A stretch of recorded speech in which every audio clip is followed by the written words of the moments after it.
பாஜகவிற்கு வாக்களிக்காத மக்களை காயப்படுத்தும் நோக்கில் நாடாளுமன்றத்தில் வக்பு வாரிய திருத்த மசோதாவை நிறைவேற்றப்பட்டுள்ளதாக திமுக சட்டமன்ற உறுப்பினர் ராஜா குற்றம் சாட்டியுள்ளார். தென்காசி மாவட்டம் சங்கரன்கோவிலில் செய்தியாளர்களை சந்தித்து பேசிய அவர், தொகுதி மறுவரையறை எனும் பெயரில் நடக்கும் சதியை வருமுன் காப்போம் என்ற அடிப்படையில் முதலமைச்சர் தகுந்த நடவடிக்கைகளை மேற்கொண்டு வருவதாக தெரிவித்தார்.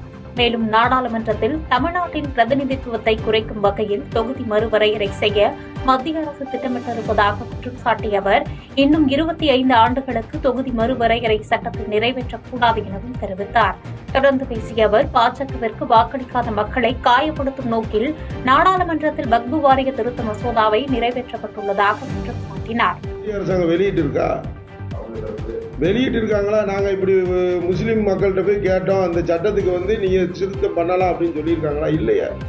இன்னைக்கு வக்போர்டு சீர்திருத்த சட்டம் பண்ண இவங்க யாரு? அதைத்தான் கொஸ்டின். இவங்க மக்களுக்கு நன்மை பண்ணட்டும், திட்டங்களை கொடுக்கட்டும், புதிய சட்டங்களை நிறைவேற்றட்டும். அது மக்கள் சார்ந்த வளர்ச்சியா இருக்கணும்.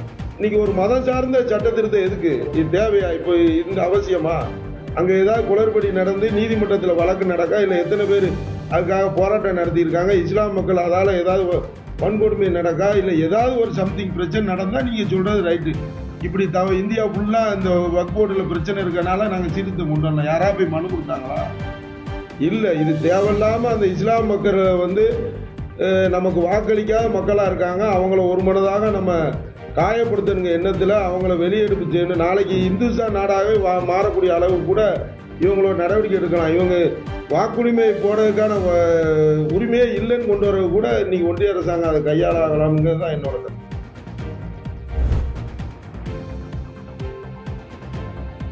காஞ்சிபுரத்தில் இயற்கை விவசாயத்தால் ஏற்படும் லாபம் மற்றும் பயன்கள் குறித்து விவசாயிகளுக்கு எடுத்துரைக்க வேண்டும் என அதிகாரிகளுக்கு நாடாளுமன்ற உறுப்பினர் TR பாலு அறிவுறுத்தினார். காஞ்சிபுரம் மாவட்ட ஆட்சியர் அலுவலக வளாகத்தில் மாவட்ட வளர்ச்சி ஒருங்கிணைப்பு மற்றும் கண்காணிப்பு குழு கூட்டம் நடைபெற்றது. திமுக நாடாளுமன்ற உறுப்பினர் TR பாலு தலைமையில் நடைபெற்ற நிகழ்வில் அமைச்சர் காந்தி, மாவட்ட ஆட்சித்தலைவர் கலைச்செல்வி, சட்டமன்ற உறுப்பினர்கள் சுந்தர், ஏழரசன், கருணாநிதி உள்ளிட்டோர் கலந்து கொண்டனர். தொடர்ந்து வேளாண்மைத்துறை குறித்தான விவாதங்கள் நடைபெற்றது. இதனை அடுத்து இயற்கை வேளாண்மை குறித்து எடுக்கப்படும் நடவடிக்கைகள் குறித்து அதிகாரிகளிடம் நாடாளுமன்ற உறுப்பினர் TR பாலு கேட்டறிந்தார். மேலும் இயற்கை விவசாயங்கள் குறித்து பொதுமக்களுக்கு விளக்கமளிக்க வேண்டும் என அதிகாரிகளுக்கு அவர் அறிவுறுத்தினார்.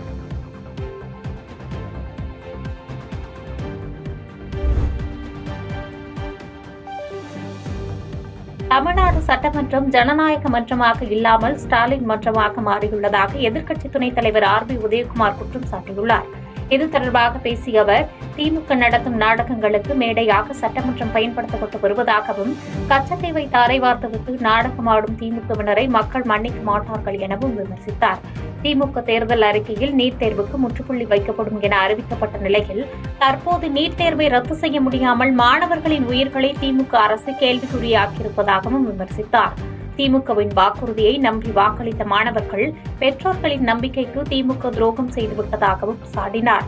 இன்றைக்கு மூடி மறைத்து ஒரு பொம்மலாட்டத்தை நடத்தி கொண்டிருப்பதை நாம் இன்றைக்கு மக்கள் விழிப்போடு அதை அவசியம் தெரிந்து கொள்ள வேண்டும். நான் சொல்வது உண்மைக்கு மாறான செய்தி அல்ல.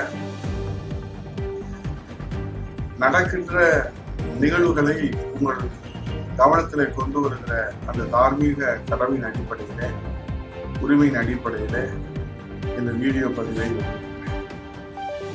தமிழ்நாடு சட்டமன்றம் ஜனநாயக மன்றம் என்ற நிலை மாறி ஸ்டாலின் மன்றம் என்கிற ஒரு நிலை இந்த நூற்றாண்டிலே ஏற்பட்டிருப்பது நமக்கெல்லாம் வெட்டி தலைகுனிய வேண்டிய ஒரு நிலையை நாம் பார்க்கிறோம்.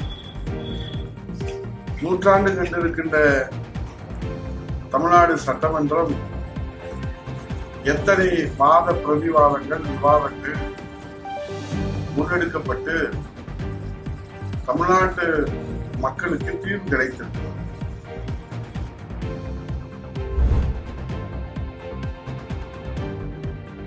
புதுக்கோட்டை அருகே காதல் விவகாரம் தொடர்பாக 20 வயது இளைஞர் சரமாரி வெட்டு படுகொலை செய்யப்பட்ட சம்பவம் அதிர்ச்சியை ஏற்படுத்தியுள்ளது. புதுக்கோட்டை மாவட்டம் கரம்பக்குடி அடுத்த பிள்ளையார் கோவில் பகுதியைச் சேர்ந்த முருகேசன் என்பவர் சம்பவத்தன்று இரவு வீட்டிற்கு அருகில் உள்ள டாஸ்மாக் கடைக்கு சென்று வந்தபோது மர்ம நபர்களால் வெட்டி படுகொலை செய்யப்பட்டார். இதனை அடுத்து உயிரிழந்தவரின் உடலை மீட்டு பிரேத பரிசோதனைக்கு அனுப்பி வைக்கப்பட்ட நிலையில் உயிரிழந்த முருகேசனின் உறவினர்கள் குற்றவாளிகளை கைது செய்யக்கோரி போராட்டத்தில் ஈடுபட்டதால் பரபரப்பு ஏற்பட்டது. இதனை அடுத்து போலீசார் மேற்கொண்ட விசாரணையில் 2 ஆண்டுகளுக்கு முன்பு தனது உறவுக்கார பெண் மாற்று சமுதாயத்தைச் சேர்ந்த நபரை காதலித்த விவகாரத்தில் முருகேசன் தலையிட்டு பிரச்சனையில் ஈடுபட்டதாக கூறப்படுகிறது. இச்சம்பவம் தொடர்பாக முருகேசன் கொலை செய்யப்பட்டிருக்கலாம் என்ற கோணத்தில் பிள்ளையார் கோவில் பகுதியைச் சேர்ந்த ஐயப்பன் மற்றும் அவரது நண்பர் என இருவரை கைது செய்து போலீசார் விசாரணை மேற்கொண்டு வருகின்றனர்.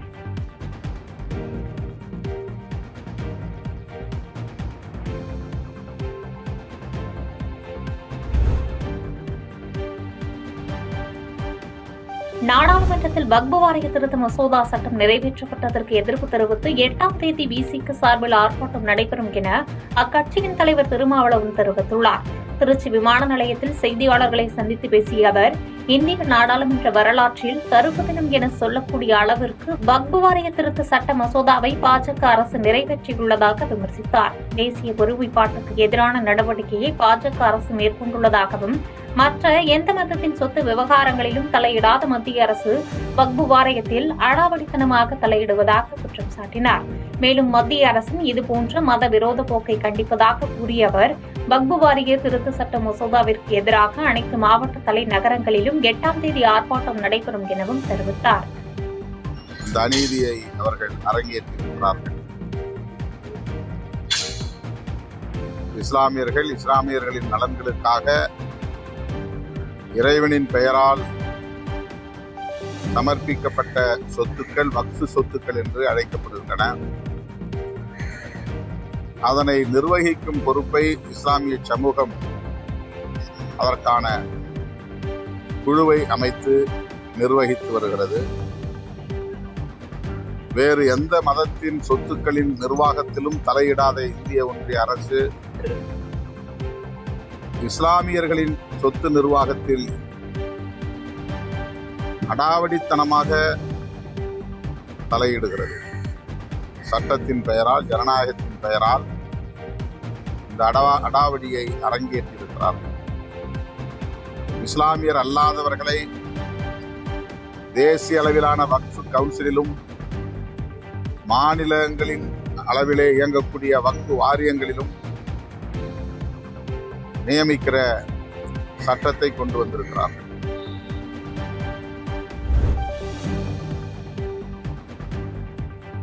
திருப்பூரில் மதிமுக முதன்மை செயலாளர் துரை வைகோ பிறந்தநாளை முன்னிட்டு ஆட்டோ ஓட்டுநர்கள் மற்றும் தூய்மை பணியாளர்களுக்கு நலத்திட்ட உதவிகள் வழங்கப்பட்டன. திருப்பூரில் மதிமுக முதன்மை செயலாளரும் திருச்சி நாடாளுமன்ற உறுப்பினருமான துரை வைகோவின் பிறந்தநாள் புறநகர் வடக்கு மாவட்ட இளைஞரணி அமைப்பாளர் தமிழ்ச்செல்வன் தலைமையில் நடைபெற்றது. அருள்புரத்தில் நடைபெற்ற நிகழ்ச்சியில் ஆட்டோ ஓட்டுநர்கள் மற்றும் தூய்மை பணியாளர்கள் என 75 நபர்களுக்கு 5 லட்சம் ரூபாய்க்கான உயிர் காக்கும் விபத்து காப்பீடு மற்றும் நலத்திட்ட உதவிகள் வழங்கப்பட்டன. மேலும் சாலை விபத்தில் கால்களை இழந்த மதிமுக நிர்வாகியின் மகனுக்கு செயற்கை கால் பொருத்தும் வகையில் இளைஞரணி அமைப்பாளர் தமிழ்ச்செல்வன் மற்றும் மதிமுக அவைத்தலைவர் அர்ஜுனராஜ் ஆகியோர் நிதியுதவிகளை வழங்கினர்.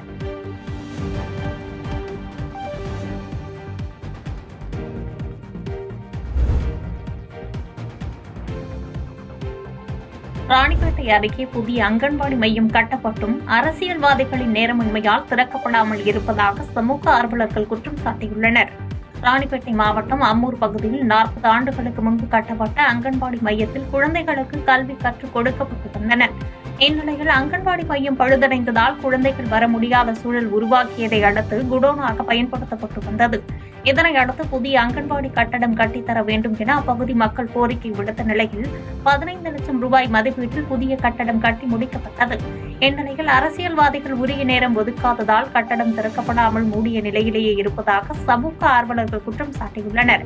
புதிய அங்கன்வாடி கட்டடத்தை விரைந்து திறக்க உரிய நடவடிக்கை மேற்கொள்ள வேண்டும் எனவும் அவர்கள் கோரிக்கை விடுத்துள்ளனர்.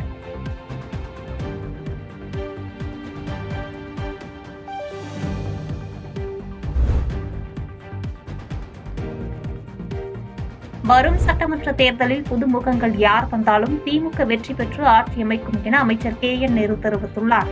திருச்சியில் செய்தியாளர்களை சந்தித்து பேசிய அவர், திருச்சியில் புதிதாக அமைக்கப்பட்டுள்ள ஒருங்கிணைந்த பேருந்து நிலையத்தை மே 9ஆம் தேதி முதலமைச்சர் திறந்து வைப்பார் எனவும், அதேபோன்று திருச்சி புதிய மார்க்கெட்டிற்கும் முதலமைச்சர் அடிக்கல் நாட்டுவார் எனவும் தெரிவித்தார். மேலும் காவிரி ஆற்றின் குறுக்கே புதிய பாலம் கட்டும் பணிகள் விரைவாக நடைபெற்று வருவதாகவும், விரைவில் அதை திறப்பதற்கான பணிகளும் தொடங்கும் என தெரிவித்தார்.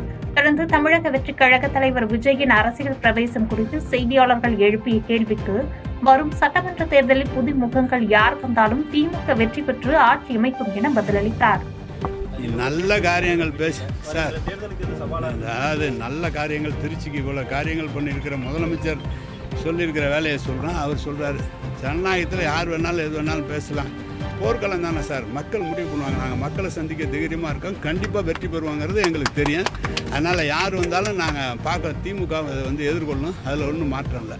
நீங்கள் மேல் கொண்டு வரணும்னா முதலமைச்சர் சொல்லணும், நான் சொல்லக்கூடாது. அதனால் நாங்கள் எங்களை பொறுத்த வரைக்கும் தொண்டனாக இருந்து சொல்கிறோம். எங்களுக்கு தலைவர் என்ன கட்டளையிட்டாலும் அதை நிறைவேற்றுறது எங்களுடைய வேலை. உறுதியாக அதை நின்று செய்வோம்.